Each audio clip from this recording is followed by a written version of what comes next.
Every day, we think, feel, and make choices. But have you ever wondered why? All these questions lead to one simple idea. What is psychology? How does it affect our daily lives? Did you know that psychology is working everywhere? From the moment we open our eyes, psychology already guides the way we think, act, and respond. And that's because psychology is not just a school subject, it's a part of our everyday lives. So, what exactly is psychology?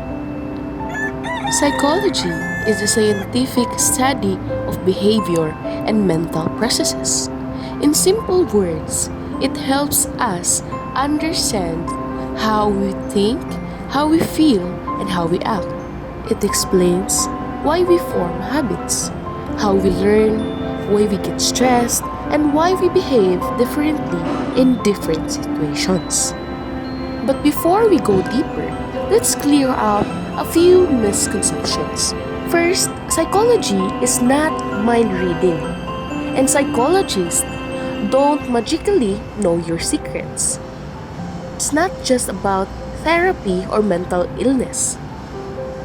It's a science based on research, evidence, and observation.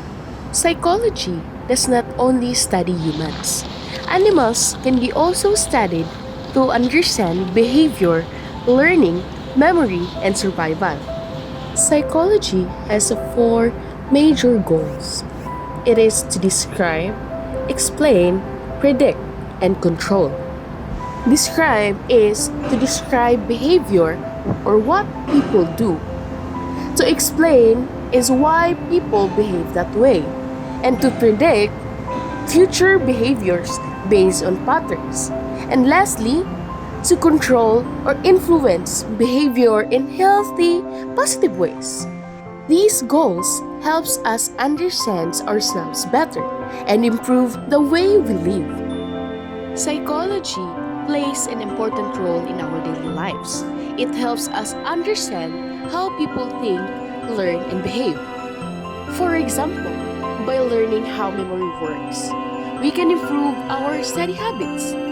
Techniques like spaced repetition and active recall make learning more effective and help information stay in our long-term memory.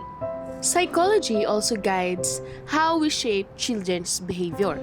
Through reinforcement, we learn that rewarding desirable actions increases the likelihood of those behaviors happening again.